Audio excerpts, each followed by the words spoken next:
Selamat pagi anak-anak. Pagi, Bu. Terima kasih Pagi, Bu. Terima kasih atas kehadiran kalian hari ini. Bagaimana kabarnya? Baik, Bu. Baik, Bu. Oke, semoga semua tetap sehat dan dalam keadaan baik ya. Nah, sebelum kita memulai pembelajaran hari ini, ada baiknya kita berdoa dulu. Berdoa menurut agama dan kepercayaan masing-masing. Berdoa dimulai. Berdoa selesai. Silakan untuk kegiatan absensi, Ibu minta kalian ketikkan kehadiran kalian di kolom. Baik, untuk kegiatan hari ini, kita akan membahas tentang bangun ruang, sisi datar, yaitu tentang balok.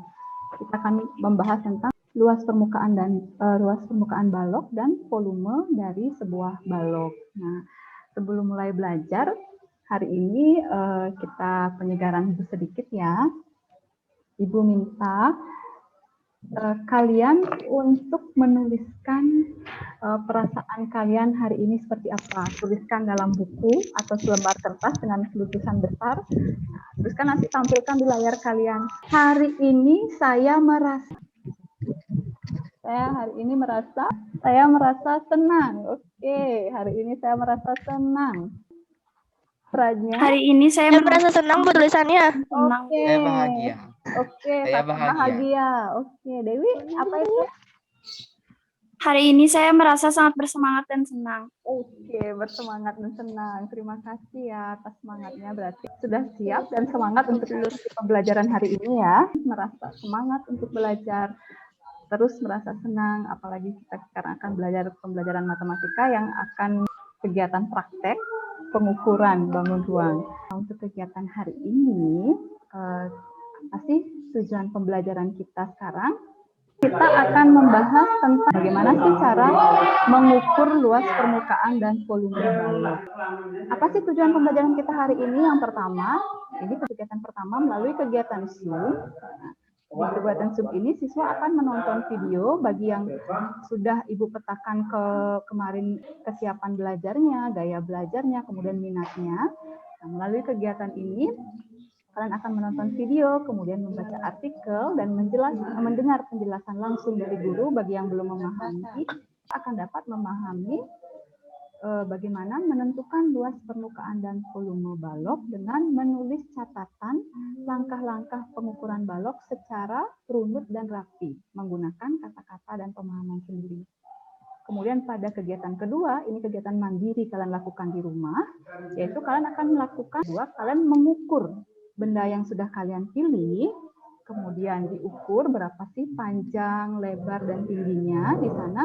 Setelah itu kalian akan proses perhitungan menggunakan rumus. Buatkan video proses pengukurannya itu, atau dengan foto-foto. Setelah itu, di kegiatan ketiga secara mandiri ini kalian akan mempresentasikan produknya. Harus kalian pilih juga di awal di kegiatan Zoom ini. Jadi produk apa yang akan kalian buat? Apakah berupa video, PowerPoint, laporan tertulis, atau kolase foto? Jadi kalian bebas pilih salah satunya. Bisa dimengerti ya? Nah, kegiatan pembelajaran kita seperti ini. Tadi pembuka sudah, kemudian nanti kalian akan Ibu arahkan ke kelompoknya masing-masing. Anak-anak yang belajar dengan cara menonton video, lebih gampang menonton video, silakan nanti tonton videonya. Kemudian yang bisa dengan membaca artikel, silakan baca artikelnya. Kemudian yang belum paham, silakan mendengarkan penjelasan dari Ibu nanti di room ini juga tetap di Zoom ini. Yang lain bisa nanti berdiskusi dengan kelompoknya, bisa melalui secara mandiri ya, bisa melalui WA group nanti atau melalui Zoom sendiri. Kemudian nanti mempresentasikan apa ulasan yang kalian buat. Nah, yang kalian akan menuliskan ulasan, kemudian mempresentasikan hasil ulasannya. Dan terakhir kita akan melakukan penutup. Ada yang masih ingat tidak kalau balok itu dibentuk oleh bangun datar apa saja? Persegi dan persegi Balok panjang. persegi. Oke, persegi dan persegi panjang. Good, Adelia. Nah, ada yang masih ingat tidak bagaimana menentukan luas persegi? Saya, Bu. Ya, S. silakan Saka. Sisi kali sisi, Bu. Oke, Dua. sisi kali sisi. Kalau menentukan luas persegi panjangnya? Panjang kali lebar. Panjang kali lebar. Panjang kali lebar. Panjang. Sekarang luas permukaan baloknya? Dua kali panjang ke lebar ditambah lebar dikali tinggi ditambah panjang dikali tinggi. Oke, bagus sekali Saka, masih ingat ternyata ya. Kira-kira kalau sekarang kalian tahu tidak dalam kehidupan sehari-hari kegunaan kita mempelajari ini? Mengecat Bisa. dinding. Iya, Bisa. iya kan? Mengecat dinding. Iya, mengecat dinding rumah. Atau satu lagi, untuk Dalam membungkus kado. pinter Saka, pas. Untuk membungkus kado itu. Jadi kita akan tahu seberapa banyak sih kertas kado yang kita butuhkan untuk membungkus kadonya, seperti itu. Oke, jadi untuk kegiatan berikutnya, ya silakan kalian ke kelompok diskusinya, tuliskan ulasan-ulasan hasil kalian menonton video, membaca artikel, kemudian anak-anak yang nanti Ibu berikan penjelasan, apa sih yang kalian dapatkan dari hal tersebut. Kemudian nanti setelah 15 menit kembali lagi ke room ini untuk mempresentasikan apa hasil diskusi kalian bersama kelompok kalian. Bisa dimengerti ya? Bisa, Bu. Bisa. Oke. Selamat berdiskusi. Iya, Bu. Baik, diskusi kalian sudah selesai. Satu orang siswa presentasikan apa hasil diskusinya tadi. Ibu minta satu orang untuk mempresentasikannya. Siapa mau? Tia Dewi? Gak Tia? Bisa ya? Yang saya dapatkan ada pengertian balok dan unsur-unsurnya sama cara menghitung luas permukaannya. Oke, coba jelaskan itu dengan lebih rinci. Jadi pengertian balok adalah ruang sisi datar yang dibatasi oleh 3 pasang persegi panjang yang saling berhadapan namun tidak semua sisinya sama besar. Unsurnya memiliki 6 sisi tapi tidak semua sama besar, memiliki 12 rusuk dan 8 titik sudut.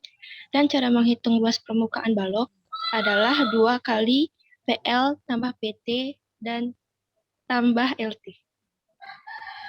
Langkah-langkah pengukurannya bagaimana? Sudah? Langkah-langkah pengukurannya, yang pertama menyiapkan alat ukur yaitu penggaris, buku catatan, dan pulpen. Kedua, mengukur panjang benda menggunakan penggaris, kemudian mencatat hasilnya. Yang ketiga, mengukur lebar benda menggunakan penggaris, kemudian mencatat hasilnya. Keempat, mengukur tinggi benda menggunakan penggaris, kemudian mencatat hasilnya. Dan kelima, menghitung luas, tinggi, dan volume dengan menggunakan rumus. Memberikan saran kepada temannya atau menyampaikan ada kekeliruan tidak di sana, seperti itu. Tapi sebelum kalian menyampaikan pendapat, nah kita relax sebentar di pertengahan ini. Tadi kan sudah diskusi, kemudian sudah mempresentasikan. Nah, Ibu di sini akan mengajarkan kalian sebuah teknik yang mengelola emosi kalian, membuat kalian bisa lebih menenangkan diri, lebih memahami perasaan kita sendiri, ya. Kita akan menggunakan teknik stop namanya, yaitu take a deep breath atau tarik nafas dalam, kemudian amati apa yang terjadi pada tubuh kalian. Kemudian setelah selesai kalian lanjutkan pekerjaan kalian. Tarik nafas secara dalam semuanya. Pejamkan mata, tarik nafas dengan dalam. Nah, sadari, kemudian hembuskan pelan-pelan. Tarik nafas lagi dengan dalam. Rasakan apa sih manfaatnya untuk saya. Bagaimana tubuh saya memberikan reaksi. Hembuskan. Ya, sudah. Sekarang boleh dibuka matanya. Nah, jadi teknik stop ini bisa kalian cobakan ketika kalian mengalami sebuah tekanan, grogi misalnya, aduh saya nanti mau presentasi seperti itu, saya grogi. Nah, ini bisa kalian lakukan teknik stop ini, jadi tarik nafas, kemudian hembuskan seperti itu. Bisa kalian gunakan dalam kegiatan apapun. Ketika kalian lagi marah, sedang khawatir atau apa, ini bisa membuat kalian dapat mengelola emosi kalian seperti itu, ya. Jadi kita belajar satu teknik baru lagi. Nah, setelah itu sekarang silakan ada yang mau menanggapi apa yang tadi disampaikan oleh temannya, Getia? Tidak ada ya? Kalau tidak ada, silakan ada yang mau menyimpulkan tidak? Apa sih yang kita pelajari tadi? Nah, silakan ada yang mau menyimpulkan, membantu Ibu.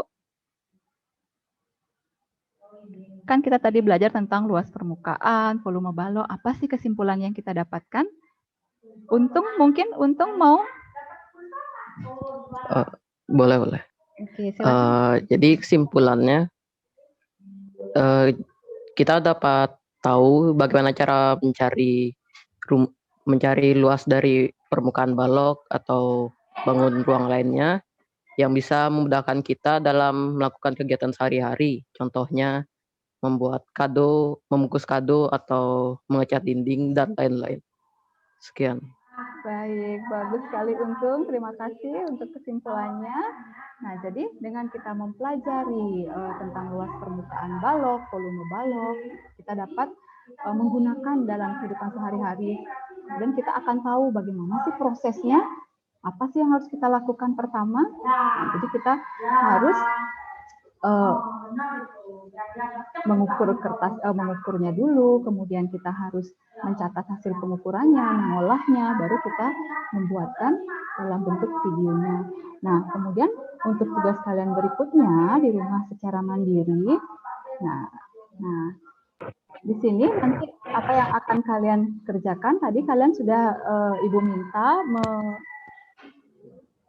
memilih benda apa yang ada di sekitar rumahmu, pilih satu, kemudian alat-alat apa yang akan kalian gunakan dalam proses pengukurannya. Nah, prosedurnya apa? Jelaskan tahapan-tahapan tadi seperti yang Getia tadi kan kalian sudah menjelaskan prosedurnya seperti apa. Nah, jadi selanjutnya yang kalian lakukan di rumah adalah ini dia. Kalian ukur benda yang kalian pilih, seperti Getia tadi memilih kulkas bendanya, jadi yang akan diukur adalah panjang sisi atau rusuk panjangnya, kemudian lebar kulkasnya, kemudian tingginya. Nah, kalian lakukan luas perhitungan di sini, luas permukaan dan volumenya. Ibu kurang menuliskan volume di sini. Nah, kemudian kalian buat laporannya dalam bentuk sesuai minat kalian, dalam bentuk foto, boleh, video boleh, kemudian dalam bentuk poster, dalam bentuk PowerPoint juga boleh. Poster ini yang suka menggambar bisa kalian buat dalam bentuk komik seperti itu.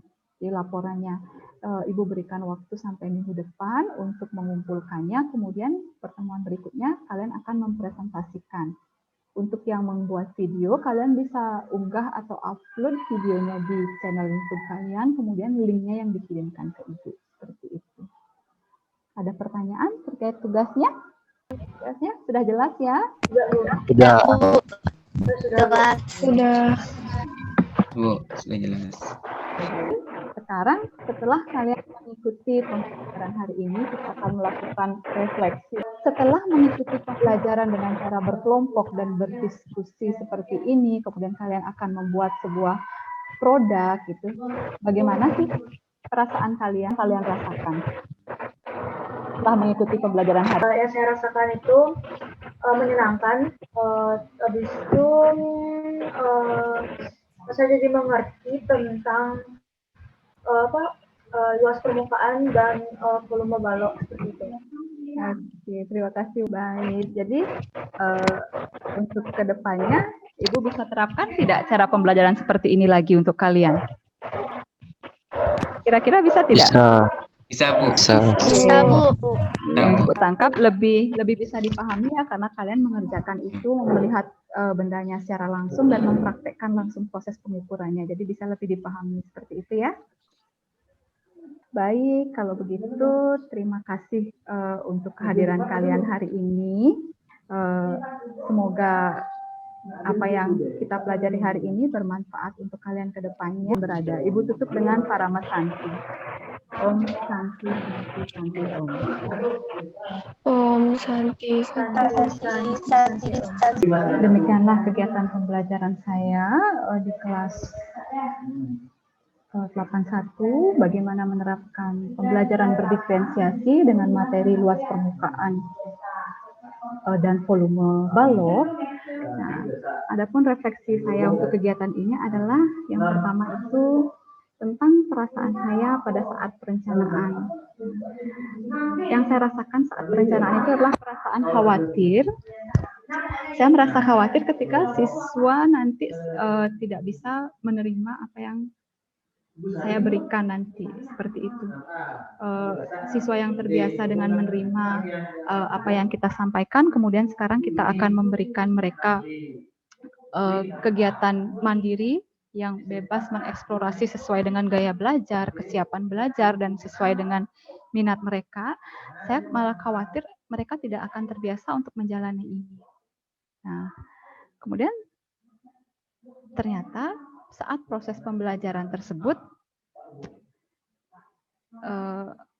yang saya lihat anak-anak ternyata lebih antusias, seperti yang mereka sampaikan di refleksi, lebih menyenangkan karena bisa praktek langsung, kemudian bisa tahu bendanya secara langsung dan melakukan pengukuran secara langsung.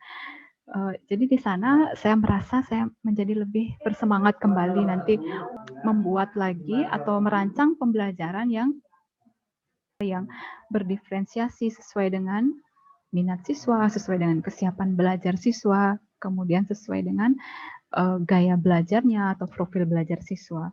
Pembelajaran yang saya dapatkan dari aksi nyata ini adalah bahwa kesiapan belajar siswa itu sangat penting untuk kita ketahui sebagai guru. Kalau misalnya kita akan membuat suatu kegiatan pembelajaran, tahu sudah siap sampai mana kesiapan belajar siswanya, sampai mana pemahaman konsep yang dia ketahui oleh siswanya dari materi tersebut, kita teknik apapun mungkin yang akan kita cobakan tidak akan menjadi maksimal hasilnya seperti itu. Kemudian dari penerapan teknik KSE-nya, kompetensi sosial emosionalnya, saya merasa dengan menggunakan penerapan ini, jadi saya bisa mengidentifikasi bagaimana sih perasaan murid saya di awal kegiatan pembelajaran. Jadi kita bisa membimbing mereka kalau misalnya mereka merasakan bosan, bisa lebih memberikan motivasi bahwa apa sih tujuan pembelajaran kita itu, manfaatnya apa untuk kehidupan mereka.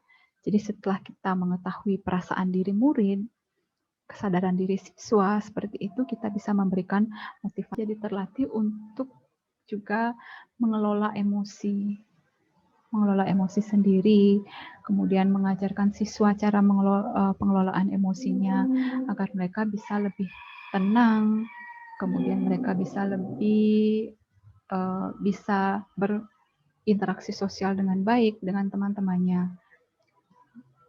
Nah, perbaikan apa yang ingin saya lakukan ke depannya itu adalah saya ingin mengobservasi lagi apa sih kebutuhan belajar siswa saya dengan meningkatkan kesadaran diri saya sendiri sebagai guru, peran aktif saya sebagai guru seperti apa, dan sikap-sikap siswa saya yang beragam di kelas juga saya bisa arahkan mereka. Karena terkadang banyak juga siswa kita yang sikapnya malah kita anggap itu di luar pemikiran kita sebagai guru. Ini kok anaknya tidak ada motivasi belajarnya sama sekali, seperti itu. Jadi saya bisa menerapkan teknik kompetensi sosial emosional ini di dalam pengelolaan diri saya. Menghargai, oh ini memang karakter siswanya dan bagaimana caranya saya membimbing siswa saya agar karakter-karakter baiknya itu yang akan muncul. Di sini juga ditanamkan bahwa siswa harus bertanggung jawab terhadap pilihan mereka. Di awal tadi, siswa sudah memilih benda apa yang akan digunakan, yang akan dihitung, kemudian laporannya akan mereka buat dalam bentuk apa. Jadi siswa sudah memilih di awal dan siswa akan bertanggung jawab terhadap pilihan mereka. sendiri. Baik, sekian yang dapat saya sampaikan. Terima kasih.